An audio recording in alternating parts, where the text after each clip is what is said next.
হাঁসের গোশত রান্না করছি, ভুনা ভুনা করব। অনেক তেল দেখাচ্ছে, আমি কিন্তু এতটা তেল দেইনি। মানে হাঁসটা এত বেশি ভালো, হাঁসের গায়ে এত বেশি চর্বি, যার কারণে অনেকটা তেল বের হয়েছে। আর বাটা মশলা দেওয়া হয়েছে, সব রকমের মশলা বাটা দেওয়া হয়েছে। যে মরিচের গুঁড়াটা, বিশেষ করে মরিচের গুঁড়াটা বাটা দেওয়া হইলে তার কালারটা আসলে অনেক সুন্দর আসে। আর গোশের কালার সুন্দর আসলে মনে হয় কি গোশটা খেতেও বেশি মজা হয়। কালার ভালো না হলে খেতেও মজা হয় না। ভালো করে কষিয়ে নিব, পুরোটাই তেলের কষান, কোনো পানি নেই। অনেক তেল মনে হচ্ছে।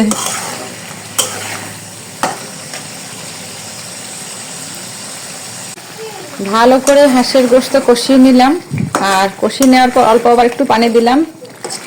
সেই পানি যখন কমে আসছে তখন আবার রসুন আর আলু দিয়ে দিলাম।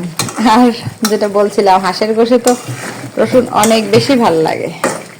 এর আগেও আমি যতদিন হাঁসের গোশ রান্না করেছি রসুন দিয়েছি, আজকেও দিলাম। যদি মনে না থাকে তখন হয়তো দেই না, কিন্তু এমনিতে যে কোনো গোশে আমি রসুন দিতে অনেক বেশি পছন্দ করি। আর সেই রসুনটা খেতেও কিন্তু অনেক বেশি ভালো লাগে। এই যে হাঁসের গোশের এই যে কষানো শেষ, তারপরে আলু দিয়ে রসুন দিয়ে আবার কষিয়ে নিয়েছি। আর এখন হচ্ছে ঝোলের জন্য পানি দেওয়া হয়েছে। ঝোল কিন্তু রাখা হবে না, মাখা মাখা ভুনা করা হবে। কিন্তু এটা হচ্ছে সিদ্ধ করার জন্য, যেহেতু হাঁসের গোশ একটু শক্ত থাকে, বেশি সময় করে কষাতে হয়, বেশি সময় করে রান্না করতে হয়। খুব সুন্দর কিন্তু একটা কালার আসছে। 300 ফিটে গিয়ে তো আর হাঁসের গোশ খেতে পারবো না, তাই বাড়িতে রসুন দিয়ে হাঁসের গোশ রান্না করছি। আর এটা আমি আমার আগের একটা ভিডিওতেও বলেছি যে দুধের স্বাদ ঘোলে মেটানো হচ্ছে। অনেকে তো 300 ফিট গিয়ে হাঁসের গোশ খেতে পারতেছে, তারা পারছে, যাচ্ছে। আমাদের এখান থেকে অনেক দূর আমরা যেতে পারতেছি না, কিন্তু আমরা বাড়িতে বসে তো রান্না করে খেতে পারি, তাই না? বাদ ধুয়ে নিচ্ছি, কারণ পুঁই শাকে এত বালু থাকে, ময়লা থাকে। যেহেতু এগুলো রাস্তার পাশে বিক্রি হয়, সব রকম ধুলা বালু সব উড়ে উড়ে যায়। আর পাতায় ভাঁজ ভাঁজ থাকে, ভিতরে বালু থাকে, বোঝা যায় না। এই জন্য বেশি বেশি পানি দিয়ে কয়েকবার ধুয়ে নিচ্ছি। এমনিতেই যে কোনো শাক খুব ভালো করে ধুইতে হয়, আর বালু থাকলে তো আরও বেশি করে ধুতে হয়। শাক পাতা বলতে একটু বালু থাকে, ময়লা থাকে।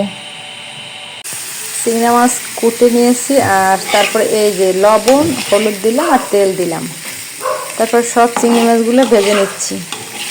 এরপরে এভাবেই ডিপে রেখে দেবো, যখন যতটুকু লাগে ততটুকু বের করে শাকসবজি রান্না করা হবে। এতে চিংড়ি মাছের স্বাদ অটুট থাকবে, তা না হলে চিংড়ি মাছের মাথা কেমন লাল হয়ে যায় যদি এরকম না রাখা হয়, আস্ত রাখা হয়। কারণ আমরা খুব একটা বেশি চিংড়ি মাছ খাই না।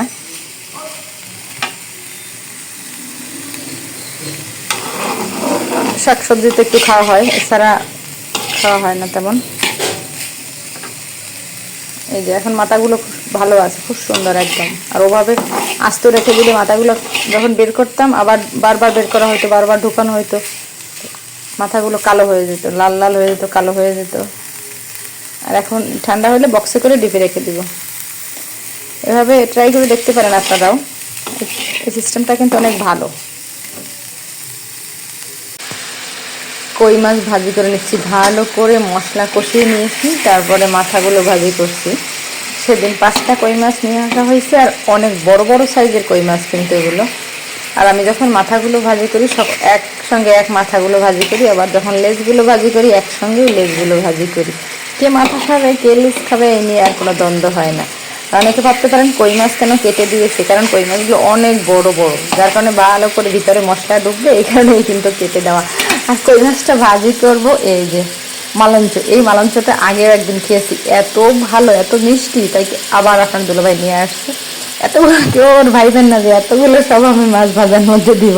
এর থেকে কিছুটা আমি মাছ ভাজার মধ্যে দিব, আর কিছু পরিমাণ আমি বরবটি দিয়ে ঝোল রান্না করব। বরবটি আর মালঞ্চের ঝোল কিন্তু ভীষণ ভালো লাগে। এই কৌটার মধ্যে আমি বরবটি কুটে নর্মাল ফ্রিজে রেখেছিলাম, এখন এটা দিয়েই আর এটা দিয়ে রান্না করব, ঝোল রান্না করবো। আর এটা দিয়ে তো মাছ ভাজি করবো, সঙ্গে কিছু বরবটি মালঞ্চটা দিয়ে দিব। যেটা বলছিলাম যে মালঞ্চ দিয়ে মাছ ভাজি করা হবে, এই যে কই মাছটা ভাজি করা হচ্ছে মালঞ্চ দিয়ে, আর এ পাশে বরবটি দিয়ে যে মালঞ্চ ঝোল রান্না করবো, মালঞ্চ দিয়ে আর বরবটি দিয়ে একটা সবজি রান্না করব, সেটাই এই যে এখন বসিয়ে দিলাম।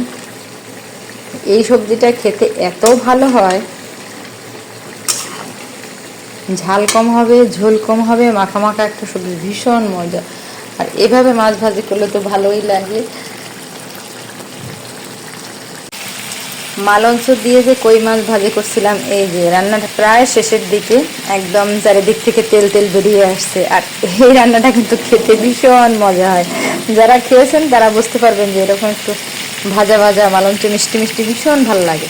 আর এই পাশের যে সবজিটা বরবটি আর মালঞ্চ দিয়ে, সেই সবজিটাও কিন্তু রান্না প্রায় শেষ। আর এই সবজিটা আমি কোনো রকম পানি ইউজ করিনি, কারণ মালঞ্চের ভিতরে অনেক বেশি পানি থাকে। কষানোর সময় যে অল্প একটু পানি দিয়েছি তাতেই কিন্তু হয়ে গেছে। চুলার জালটা একটু কমিয়ে দিয়ে ঢাকনা দিয়ে ঢেকে রেখেছি, ও কিন্তু রান্না হয়ে মানে সিদ্ধ হয়ে গেছে অলরেডি। একটু পর তুলে নেব। এই তরকারিটাও পুরোপুরি রান্না শেষ। কেমন হলো প্লিজ একটু জানাবেন। দেখতে কেমন হলো, খেতে কেমন হয়েছে সেটা তো আর আপনারা বলতে পারবেন না, কিন্তু আসলে খেতে কিন্তু অনেক মজা হয় এই টাইপের ভাজা মাছগুলো। আর এই টাইপের সবজিগুলো প্রত্যেকটাই ভালো লাগে।